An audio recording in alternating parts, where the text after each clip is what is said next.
ကိုရင်လေးတစ်ပါးကချောင်းထဲကငါးသေးသေးလေးတစ်ကောင်ကိုဖမ်းပြီးတော့အဲ့ဒီငါးလေးကိုပေါ်မှာကြောက်ခဲတစ်လုံးချီနှောင်ပြီးရေထဲကိုပြန်လွှတ်လိုက်ပါတယ်။ရှေ့ကိုကူးကပ်ဖို့ရုန်းကန်နေရတဲ့ငါးလေးကိုကြည့်ပြီးသဘောကျကျဉ်းနေပါတယ်။ဒီတစ်ခါမှာတော့သူကဖားလေးတစ်ကောင်ကိုထပ်ပြီးရှေ့ကငါးလေးကိုလှုပ်သလိုကြောမှာကြောက်ခဲတစ်လုံးကိုချီနှောင်ကရေထဲကိုပြန်လွှတ်လိုက်ပြန်ပါတယ်။လေးလံတဲ့ကြောက်ခဲကြောင့်ဖားကလေးရုန်းကန်လှုပ်ရှားနေရတာကိုကြည့်ပြီးဝမ်းသာပျော်ရွှင်နေပါတယ်။သူ့စီမှာတနာညတာမှုအရေးအောင်ဆိုတာတစ်စက်ကလေးမှရှိမနေခဲ့ပါဘူး။ဒါကိုသူ့ရဲ့ဆရာတော်ဖြစ်သူကမလှမ်းမကန်းကနေစောင့်ကြည့်နေခဲ့ပေမဲ့မတားမြစ်တဲ့အပြင်ဘာမှမပြောဘဲပြန်လှည့်ထွက်သွားခဲ့ပါတယ်။ပြီးတော့ကြောက်တုံကြီးတုံးကိုလည်းကောက်ယူလာခဲ့လိုက်ပါတယ်။ညရောက်လာတော့ကိုရင်လေးနှိမ့်နှိမ့်ချိုက်ချိုက်အိပ်ပျော်နေချိန်မှာဆရာတော်ကကိုရင်လေးရဲ့ကြောပေါ်မှာသူနေ့လယ်ကကောက်လာတဲ့ကြောက်ခဲကြီးကိုချီနှောင်ထားလိုက်ပါတယ်နောက်တစ်နေ့မနက်ကိုရင်လေးနိုးလာချိန်မှာတော့အိယာကထားဖို့တော့ခက်ခဲရုန်းကန်ကထလာပြီးဆရာတော်ကိုကြောက်ခဲကြီးဖြုတ်ပေးဖို့တနာခံခဲ့ပေမဲ့ဆရာတော်ကတော့ကြောက်ခဲကြီးကိုကြောမှာပိုးထားလျက်အတိုင်းမတ်တက်ရက်ပြီးခြေလန်းနှဲငယ်ရှောက်လန်းကြည့်ဖို့အတွက်အမိန့်ပေးပါတယ်အဲ့ဒီခါကျမှသာကိုရင်လေးကမခံမရက်နိုင်အောင်နာကျင်လဲဆိုတာကိုနားလေသဘောပေါက်သွားခဲ့ပါတယ်သူ့ရဲ့ဆရာတော်ကိုအထက်ထက်တောင်းပန်ခဲ့ပေမဲ့ဆရာတော်ကတော့သူကြောက်ခဲတွေနဲ့ချီနှောင်ခဲ့တဲ့တိရစ္ဆာန်လေးတွေကိုအရင်သွားပြန်ရှာပြီးသူတို့ခန္ဓာကိုယ်ပေါ်ကကြောက်ခဲတွေကိုတလုံးမကြံပြန်ဖြုတ်ပေးရမယ်လို့မိန့်ကြပါတယ်တကယ်လို့သူ့ကြောင့်တိရစ္ဆာန်လေးတစ်ကောင်ကောင်သာတေဆုံးသွားခဲ့မယ်ဆိုရင်တော့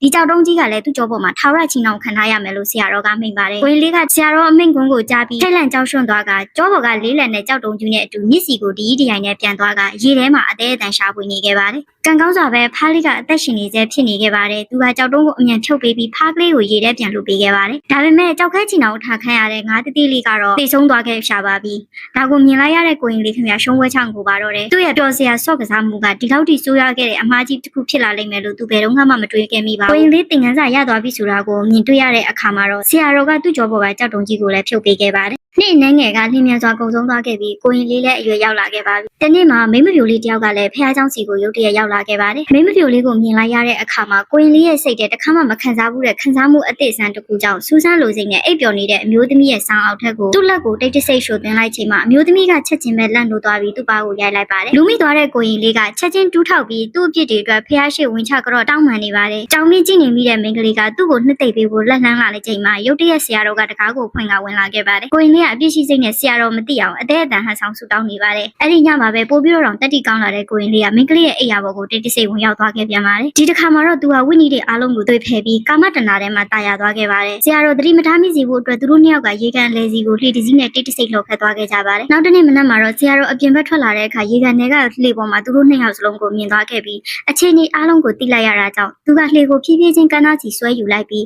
လှေအောက်ခြေကတစ်သားတုံးကိုဆွဲနှုတ်ကပညာပြထားခဲ့ပြီးဖះเจ้าနဲ့ပြန်ဝင်သွားခဲ့ပါတယ်။လှေထဲကိုရေတွေပြည့်လာချိန်မှာတော့အိပ်ပျော်နေတဲ့လူနှစ်ယောက်အလန့်တကြားနိုးလာခဲ့ပါတယ်။ဆရာတော်တိသွားပြီဆိုတာကိုကိုရင်လေးကနားလည်လိုက်ပါတယ်။သူဟာတကားဝမှာဒူးထောက်ပြီးဆရာတော်ခွင့်လွှတ်ပေးဖို့အတနာခံခဲ့ပေမဲ့ဆရာတော်ကတော့အချစ်တွေအမြင့်တွေရှိနေတရားမရနိုင်ဘူးလို့ဆိုတာပြောပြီးမိန်းကလေးကိုဖះเจ้าနဲ့ဝေးရကိုခေါ်ထုတ်သွားကသူ့ကိုတော့အပြစ်ဒဏ်အနေနဲ့ဖះရှိမှာရုပ်ဖက်ခါပြစ်ဒဏ်ပေးနေပါတယ်။ဒါပေမဲ့လည်းအချစ်ထဲမှာကြာရှုံးနေပြီးသားဖြစ်တဲ့ကိုရင်လေးကတော့တကားကိုတွန်းဖွင့်ကထောက်ခါဖို့လုပ်နေတဲ့ဆရာတော်ထံမိန်းကလေးကိုဖះเจ้าမှာပဲနေခွင့်ပြုဖို့တောင်းပန်ခဲ့ပါတယ်။ဒါပေမဲ့ဆရာတော်ကတော့လှည့်အောင်မကြည့်ပဲမိန်းကလေးကိုတော့ပြန်ပို့ပေးခဲ့ပါတယ်။အဲ့ဒီနောက်ပိုင်းမှာကိုရင်လေးကညတိုင်းအိတ်မပျော်နိုင်တော့ပါဘူး။နောက်ဆုံးမှာတော့သူကဆုံးဖြတ်ချက်တစ်ခုကိုချလိုက်ပြီးဆရာတော်အိတ်ပျော်နေချိန်မှာဗုဒ္ဓရုပ်ပွားတော်တဆူကိုယူဆောင်ပြီးဖះเจ้าကနေထွက်သွားခဲ့ပါတော့တယ်။ဆရာတော်ကအိတ်ပျော်နေတာလည်းမဟုတ်သူတားဆီးဖို့လည်းမကြိုးစားခဲ့ပါဘူး။နေပေါင်းများစွာကြာပြီးတဲ့နောက်မှာတော့ဆရာတော်ကသတင်းစာထဲမှာရဲတပ်ဖွဲ့ကထုတ်ပြန်ထားတဲ့အလို့ရှိဝင်ရန်ပြေးကြော်ညာတစ်ခုကိုတွေ့လိုက်ရပါတယ်။တစ်ချက်ကြည့်ုံနဲ့တင်ဘယ်သူလဲဆိုတာမှတ်မိနိုင်ပါတယ်။သူကတော့လွန်ခဲ့တဲ့10နှစ်ကဖះเจ้าကထွက်သွားခဲ့တဲ့ကိုရင်လေးပဲဖြစ်ပါတယ်